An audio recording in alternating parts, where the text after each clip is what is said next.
Vamos a estar ubicados en el libro de Lucas, Lucas capítulo número 10, a partir de los versículos número 25. Diciendo ya que un doctor de la ley se levantó y dijo para probarle, maestro, ¿qué haré para heredar la vida eterna? Y él le dijo que está escrito en la ley y cómo lees. Es interesante mirar que la persona que se le acerca a Jesús, pues a hacerle esta pregunta, lleva una intención. Las intenciones tienen un objetivo, y aquí dice que el objetivo pues era probar al Señor Jesús, y era una persona que ustedes y yo conocemos qué significa, ¿verdad? Doctor de la ley, que se dedicaba pues a esto, a estudiar. Pero aquí hay algo interesante, y es que no todo aquel que se dedica a estudiar, ¿verdad? Las escrituras, no todo aquel que se dedica a estudiar las escrituras logra comprender el mensaje neto que tienen las escrituras. Pues los doctores de la ley o los escribas que se dedicaban a esto, ellos podían tener ese conocimiento, más no habían permitido que su corazón aceptara el verdadero mensaje, el núcleo del mensaje de las escrituras.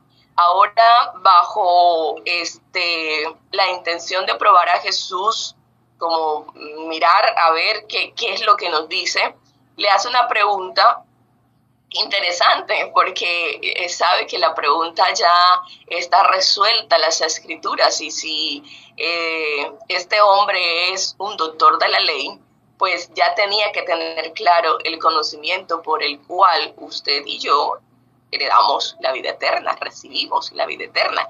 Pues esto está en las escrituras, en la promesa que inclusive está desde Génesis capítulo 3, versículo 15, donde se prometió, ¿verdad?, que la simiente vendría. Entonces, de allí, y de hacemos un recorrido, se habla, ¿verdad?, de cómo es la salvación. Pero la respuesta de Jesús va acorde a lo que hay en el corazón de este hombre, porque lo que Jesús le dice, que está escrito en la ley, ¿ok? Pues Jesús sabía que él estaba estudiando, entonces, lo que le dice, que está escrito en la ley, tú la estudias, que está escrito en la ley. Y lo segundo que le pregunta, y es interesante, ¿cómo lees? ¿Ok? ¿Cómo lees? Mire, una cosa es leer las escrituras, y otra cosa es permitirle al Señor, abriendo nuestro corazón, que las escrituras hagan el efecto que dice la palabra de Dios que hacen, que penetran en nuestro corazón como espada de dos filos, que entran y que hacen ese efecto en nuestro ser. Pero ese efecto en nuestro ser no solamente lo hace una mera lectura, lo hace el deseo nuestro en nuestro corazón de cambiar, de ser diferentes, y hace el deseo de aceptarnos a cada uno de nosotros, aceptar el plan de la salvación, aceptar lo que Dios ha dejado en nosotros. Y dice la palabra de Dios entonces, y respondiendo dijo, amarás al Señor tu Dios. Y respondiendo dijo, amarás al Señor tu Dios con todo tu corazón y con toda tu alma y con todas tus fuerzas y con toda tu mente, y a tu prójimo como a ti mismo. Interesante porque responde lo que él ha leído, lo que él ha estudiado en las escrituras, pero que hasta ahora no lo ha aceptado. O sea, hasta ahora tiene el conocimiento, pero no tiene la convicción, ¿ok? Porque una cosa es conocimiento y otra cosa es convicción y convertirse. Este hombre tenía conocimiento, pero no estaba convencido de la verdad, y dos, no había conversión en él, ¿ok? Entonces, el Señor le dice, versículo número 28, le dice, bien has respondido, haz esto y vivirás. Interesante la respuesta del Señor, bien has respondido. Eso dicen las escrituras. Si tienes ese conocimiento, entonces haz esto y vivirás.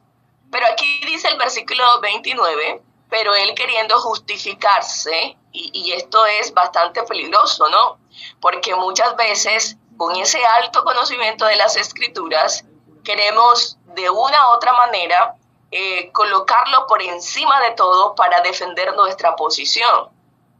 Y aquí no se trata de defender nuestra posición. El conocimiento de las Escrituras no debe de ser para defender nuestra posición. El conocimiento de las Escrituras debe ser para estar convencidos de lo que Dios en su voz escrita nos dice y lo que nos corresponde a nosotros como creyentes, como seguidores de Cristo, hacer. Muchas veces conocemos personas que mantienen posiciones porque así lo interpretan, porque así lo usan, y esas posiciones nos llevan a perder la humildad, a perder el tacto, a perder el amor, inclusive a seleccionar a las personas a quien me acerco, a quien no, a quien amo, a quien saludo, a quien exhorto, a quien no. Mis apreciados, eso no es lo que nos enseña el Señor. El Señor no tuvo excepción de personas. Y claro y exacto es cuando leemos las Escrituras y cuando les enseñó a los discípulos, estando aún con ellos, cuando se acercó a la mujer samaritana, donde rompiendo los límites, los preceptos que había, de que un judío no se acercaba a un samaritano, un hombre no podía hablar solo con una mujer, y así sucesivamente podemos citar muchos ejemplos donde Jesús fue muy claro, no solamente en la palabra, sino en los actos de a qué había venido él. Y entonces aquí dice entonces que queriendo justificarse a sí mismo, dijo a Jesús: ¿y quién es mi prójimo? Y es impresionante la pregunta que hace él: ¿y quién es mi prójimo? Si es un doctor de la ley, si estudia las Escrituras, ¿cómo no va a saber quién es el prójimo? Pero es claro lo que busca él, su posición, mantener su posición. Pero desafortunadamente está queriendo mantener la posición delante del que es dueño de las Escrituras. Y eso usted y yo nunca vamos a poder ganar. Usted puede decir: esta es mi posición, creo en esto, defenderlo, pero en el momento en que te encuentras delante de Jesús, delante del poder del Espíritu Santo, nada va a poder mantener tu posición, nada. Por más que la quieras sostener, nada va a poder hacerlo, porque no vas a tener cómo hacerlo. Y aquí dice entonces la palabra de Dios que el Señor respondió y dijo: está bien, ¿quieres saber quién es mi prójimo? Dice: y respondiendo Jesús dijo: un hombre descendía de Jerusalén a Jericó y cayó en manos de ladrones, los cuales le despojaron, hiriéndole, le fueron dejándole medio muerto. Aquí hay algo interesante para nosotros estudiar, y es que muchas veces pensamos en la vida cotidiana que el rechazo es como el dolor de pronto más inmediato que podemos experimentar y al mismo tiempo como profundo. Pero este relato nos muestra que también hay un dolor mucho más profundo, hiriente, y que puede ser inclusive más filoso que de pronto una herida física, y es la indiferencia. Apoyándonos en el área de la psicología, que aparte de ser profesión, que aparte de ser una disciplina, es una ciencia. Entonces ella especifica que al ser humano hoy en día, que lo está absorbiendo, que lo está perjudicando, que lo está lastimando, no es solamente el rechazo, es la indiferencia. Y allí nosotros como cristianos jugamos un papel muy importante. Y esta parábola pues nos enseña y nos marca esos puntos específicos, porque viene el Señor y para responderle a este hombre que quiere justificarse, que quiere seguir manteniendo su postura, que él puede elegir a quién servir y a quién no, a quién acercarse y a quién no acercarse, le empieza a contar que un hombre descendía de Jerusalén a Jericó. Ahora yo creo que nos analicemos dos palabras muy claves aquí y podamos entender que el Señor no habla por hablar. Dios tiene todo específicamente calculado y con intención de enseñarnos y de poder conquistar nuestro corazón. Dice que descendía de Jerusalén, espiritualmente Jerusalén, geográficamente Jerusalén quedaba arriba, ¿ok? Geográficamente Jerusalén quedaba arriba, geográficamente Jericó quedaba abajo. Si nosotros nos vamos en la parte espiritual, Jerusalén significa altura espiritual, presencia de Dios, comunión con Dios, ¿verdad? Búsqueda de Dios. Y cuando usted y yo salimos de las manos del Creador, simbólicamente estábamos en esa Jerusalén, ¿ok? Presencia de Dios, altura, divinidad, cobertura espiritual, búsqueda de Dios. Ahí estábamos, en ese punto. Pero ahora el Señor utiliza la otra ciudad, que es Jericó, la ciudad que significa decadencia. Ahora mire, dice, descendía, o sea, de estar arriba, en la presencia de Dios, en las alturas, en comunión con Dios, el hombre comienza a decaer cuando ingresa al pecado. Y decae y desciende, ¿verdad? Ahora a este lugar que geográficamente está abajo. Jerusalén está arriba, Jericó está abajo. Y buscando y mirando, inclusive este lugar se le llamaba lugar de sangre, camino de sangre.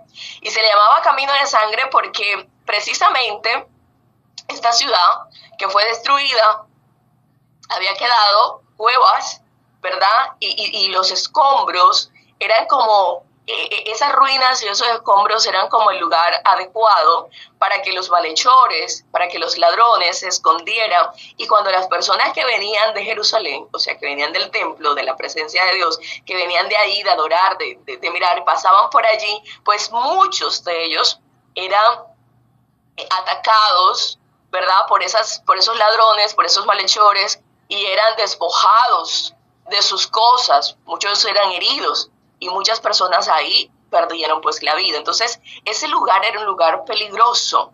Y ahora el Señor comienza de una manera a desmenuzarnos como la historia de nosotros, de dónde veníamos nosotros. Veníamos de las alturas, de la presencia de Dios, de la comunión con Dios, de estar revestido de Dios. Y entró entonces el pecado y comienza el hombre a descender. Y a descender a tal punto que desciende al peligro. Y ahí en el peligro, entonces... estando fuera de la presencia de Dios, de la altura de Dios, de la comunión con Dios, nos encontramos que realmente estamos vulnerables. Estamos vulnerables ante un enemigo que se esconde, que no nos da la cara como Él es, que se disfraza y que llega precisamente en el momento en que usted y yo descendemos de la presencia de Dios, que nos apartamos de la comunión con Dios, que nos bajamos de la parte alta para atacarnos. Hay algo interesante e importante que hasta aquí podemos mirar.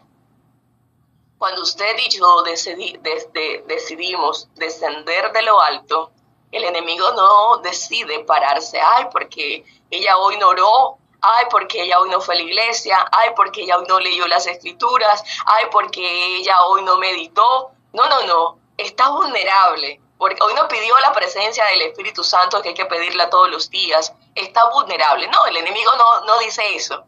Para el enemigo, el que usted no lea, el que usted no ore, el que usted no medite, el que usted no coloque en práctica la palabra de Dios, el que usted no pida la presencia del Espíritu Santo, para él es el punto exacto de atacar, de causar heridas, de lastimarnos, porque él sabe que si usted está en lo alto, en la presencia de Dios, en comunión con Dios, cubierto con su presencia, va a ser más complicado. No significa que no te ataque, no significa que no llegue, no significa que no labore, significa que tú estás protegido, que hay alguien delante de ti como poderoso gigante que hace un stop a cada dardo, a cada prueba, a cada ataque que él tiene así a nosotros.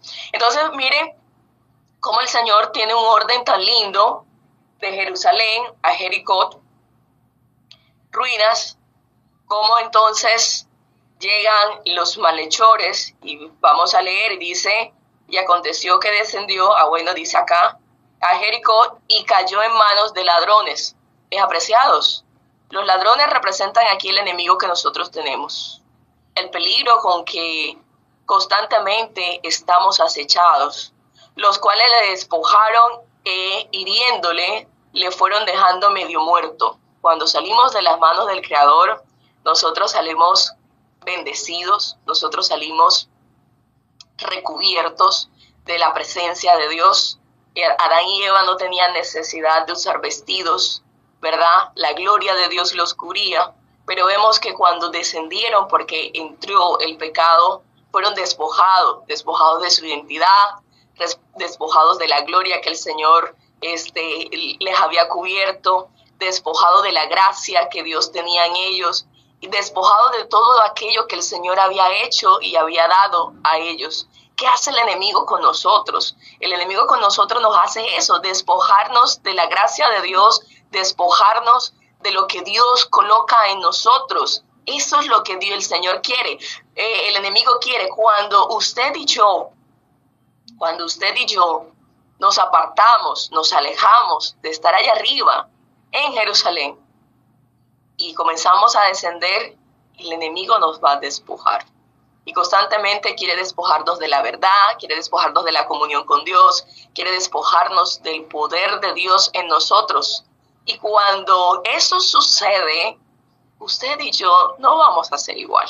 Usted y yo vamos a estar heridos, vamos a sentirnos vacíos, vamos a estar espiritualmente sangrando, vamos a tener heridas. Y precisamente así, caídos, moribundos, heridos, sin propósito, sin sentido, que no queremos salir adelante. Eso es la manera y la forma como el enemigo nos quiere ver a cada uno de nosotros, derrotados, despojados de lo que Dios nos da y de lo que Dios quiere darnos cada día en nuestras vidas. Así que el enemigo aquí, los ladrones representan aquí el enemigo que está buscando la oportunidad que usted y yo le demos para despojarnos de la gracia de Dios, del poder de Dios, de la misericordia de Dios, del amor de Dios y sobre todo de aquello que Dios quiere hacer en nuestra vida, un cambio de carácter, un cambio, porque ese es el que nos vamos a llevar al cielo. Pero dice aquí la palabra de Dios que lo fue herido y se fueron y lo dejaron medio muerto. Y aconteció que descendió un sacerdote por el camino, cuando lo vio pasó por el otro lado. Nosotros tenemos conocimiento qué significaba un sacerdote en los tiempos de Jesús. ¿Qué conocimiento tenía un sacerdote en los tiempos de Jesús? Y nos damos cuenta que dice que este sacerdote pasó de largo. Mi apreciado, hubo una total indiferencia de este hombre hacia este hombre que estaba allí moribundo. Yo me imagino, ¿no? Que al ver o al sentir que alguien se acercaba, este hombre pudo haber dicho, tengo una esperanza. Pudo en su estado crítico que estaba, pudo haber emitido algunos sonidos para pedir auxilio, para pedir ayuda. Pero este sacerdote, conocedor de las Escrituras, conocedor de lo que dice la palabra de Dios, decidió hacerse un lado. O sea, no hubo un rechazo aquí, hermanos, hubo una indiferencia. Y la indiferencia está acabando con este mundo. La indiferencia cada día hace hacia al que el Señor nos ha mandado a llevar las buenas nuevas, a acercarnos a poder compartir, está haciendo que cada día más personas se pierdan y la responsabilidad es nuestra. La indiferencia hacia nuestros amigos en el trabajo, la indiferencia inclusive hacia nuestros familiares, los cercanos y los lejanos, la indiferencia de nuestros vecinos, la indiferencia del lugar donde Dios nos lleva. A veces no nos damos cuenta de que hay allí un moribundo, sangrante, heriente, que espiritualmente, que emocionalmente nos está diciendo, ayúdame. Pero a veces los afanes de este mundo nos tienen tan distraídos que decidimos mejor no parar, sino pasar de largo. Pero no solamente pasa de largo el sacerdote, sino que dice la palabra de Dios Y aconteció, ¿verdad? También, y asimismo un levita. Y usted y yo tenemos claro el conocimiento de quién es un levita y qué representa un levita en la palabra de Dios.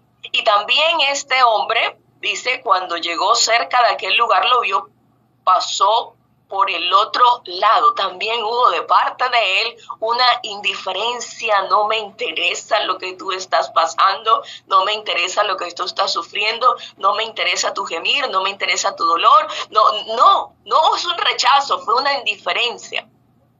Y mi apreciado, yo no sé cuántas veces usted y yo hemos sido este sacerdote, hemos sido este levita, pero es momento de reflexionar y de no volverlo a hacer, porque hay heridas que son más profundas que una herida física, y la indiferencia causa heridas emocionales más profundas que las propias heridas físicas.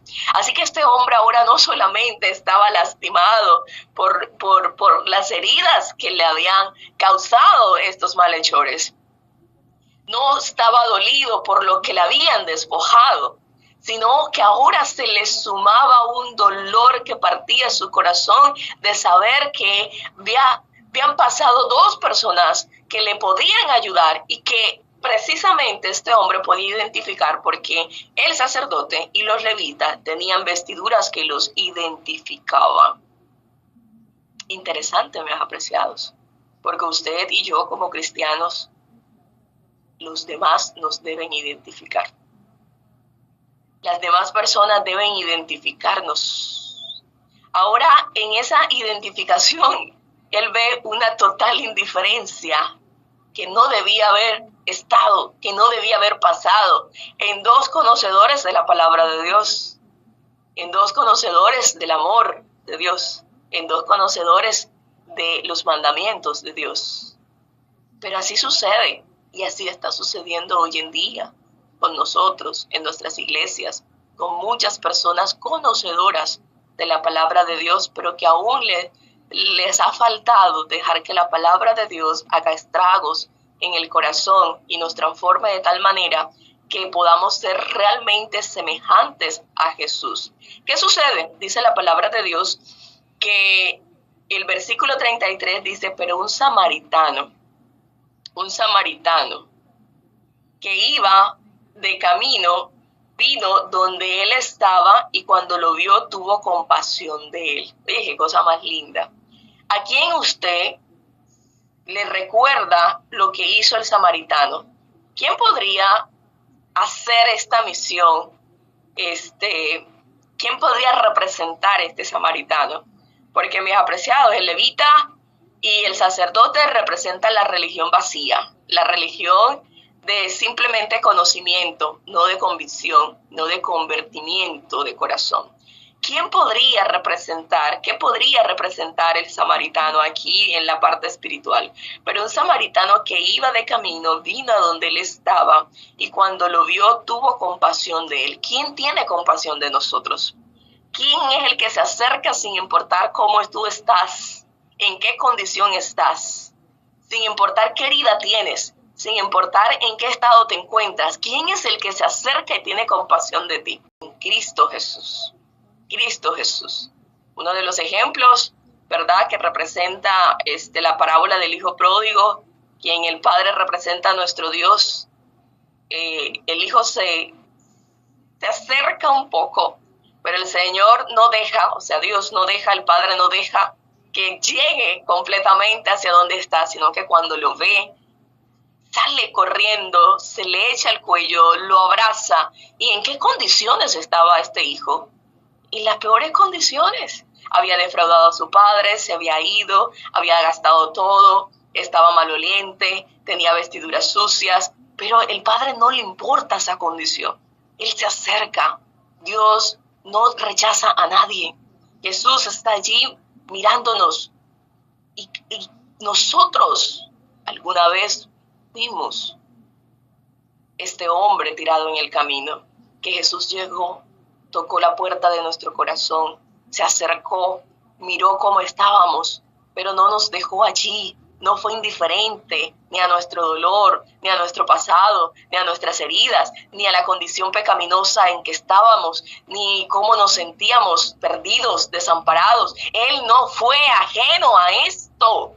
Él tuvo compasión de nosotros, porque dice la palabra que el Señor se compadece, porque Él es misericordioso. Así que entonces podríamos decir que este samaritano representa a nuestro Señor Jesús. Y ahora dice que no solamente se acerca a Él, sino que ahora mire lo que hace. Dice, vendó sus heridas. O sea, el Señor no se acerca solo para analizarte que tú estás moribundo, que tú estás sucio, que tú estás despojado de lo que Él te dio. No se acerca para señalarte, se acerca para solucionar tu vacío, para llenar tu vacío, para sanar tu herida, para reconstruirte, para abrazarte, para levantarte, para que tú tengas una oportunidad. Y ahora no solamente dice que vendó sus heridas, y aquí hay algo interesante, porque utiliza dos herramientas importantes. Dice, echando el aceite y vino. ¿Qué significa el aceite espiritualmente? El Espíritu Santo. Entonces, yo quiero que ustedes puedan analizar cómo el Señor estructura realmente en esta historia, nuestra historia. Es toda nuestra historia. Ahora se acerca, venda sus heridas, pero utiliza aceite y utiliza vino. ¿Qué representa el vino espiritualmente? La sangre. Entonces, miren, aquí está la sangre de Cristo representada. El samaritano utilizó vino, representa la sangre de Cristo que nos limpia, que nos lava del pecado, pero también le echó aceite que suaviza y que nos deja el Señor, que representa el Espíritu Santo para ayudarnos a que esas heridas, a que nos mantengamos, a que haya sanidad en nosotros, porque el Espíritu Santo, dice la palabra de Dios, que fue regalo dado por el Señor, que sería ese consolador quien convencería al mundo de justicia, de juicio. También dice el Señor más adelante en su palabra de verdad, porque nos llevaría a la persona salvadora de Cristo Jesús. Entonces, estos dos elementos no están ahí por estar. Lo necesitamos nosotros. Para usted ser salvo necesita la sangre de Cristo que lo limpie de toda maldad, aceptar la sangre de Cristo. Y necesita el aceite, necesita el Espíritu Santo. El Espíritu Santo es quien nos ayudará a usted y yo a estar preparados para cuando Cristo venga. Ahora, ¿qué sucede? Después de utilizar el aceite y el vino, vendar sus heridas, colocar aceite y vino, dice que poniéndolo sobre su cabalgatura, lo llevó al mesón y cuidó de él. Esto es hermoso. Lo llevó al mesón y cuidó de él. ¿Qué representa el mesón? ¿A dónde cuando Cristo nos rescata nos dice que debemos estar? ¿A dónde nos lleva? El mesón representa la iglesia. Y entonces ahí nos damos cuenta que la iglesia no es el lugar perfecto. ¿Cómo estaba este hombre? ¿Cómo estaba este hombre? Estaba herido.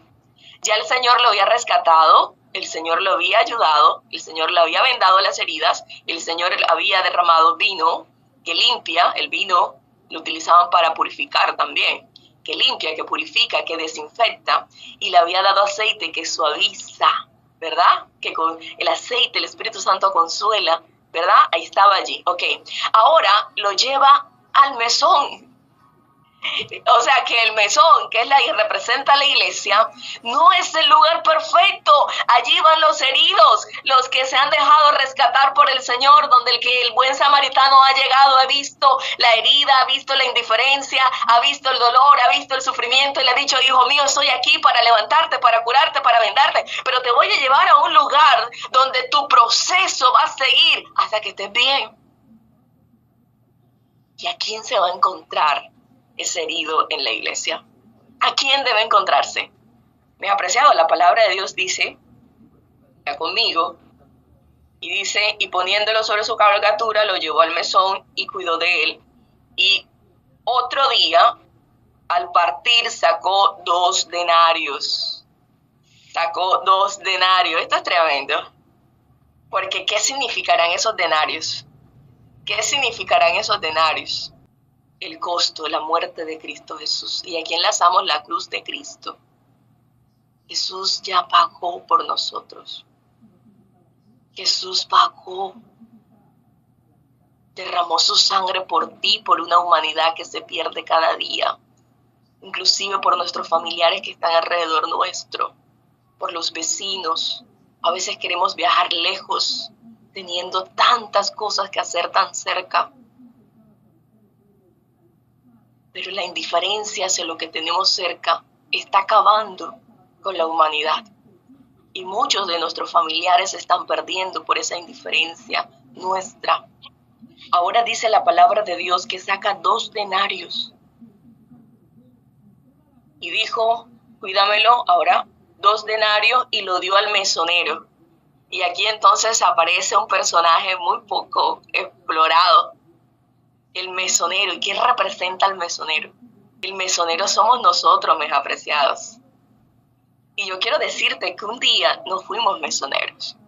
Un día fuimos el hombre moribundo que el Señor llevó a la iglesia para ser restaurado. Pero hoy en día se está perdiendo el mesonero en la iglesia. Hoy en día en la iglesia están quedando doctores de la ley y no mesoneros. Hoy en día no está quedando el hombre que llega a ayudar al que llegó herido, que reconoce que hace falta un apoyo espiritual, sino el hombre que coloca la ley para juzgar, para señalar y para decir, es que Dios dice esto, es que la palabra de Dios es así. ¿Y dónde está el cuidado que el Señor?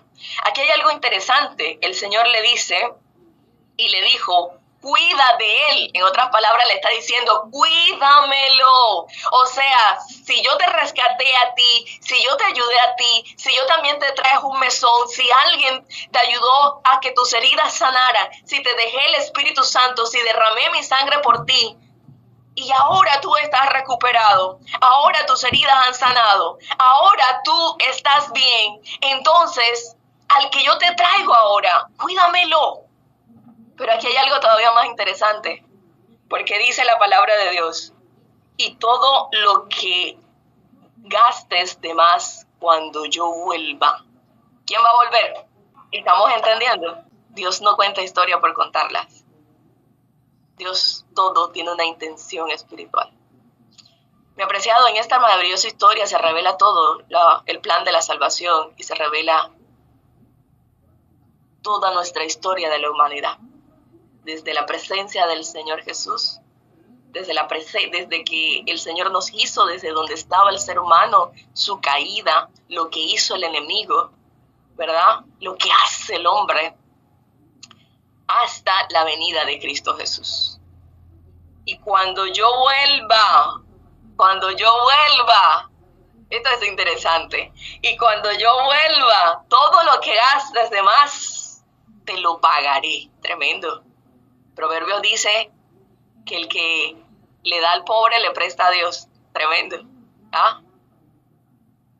Hoy es tiempo de cambiar nuestra mirada. Hoy es tiempo de no ser indiferente. Hoy es tiempo de no seguir alzando el dedito y señalar. Yo siempre he dicho que cuando usted hace así, un dedo le señala a usted, un dedo señala usted a la persona, pero 3 le están señalando a usted.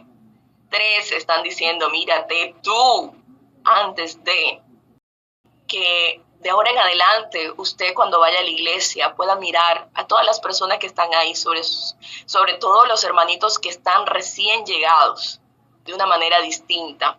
Y usted pueda cumplir ese papel de mesonero, porque un día alguien lo cumplió y por eso hoy usted es ese gran líder de iglesia, por eso usted hoy tiene ese conocimiento, por eso usted lidera, por eso usted tiene cargos, porque un día alguien fue el mesonero suyo.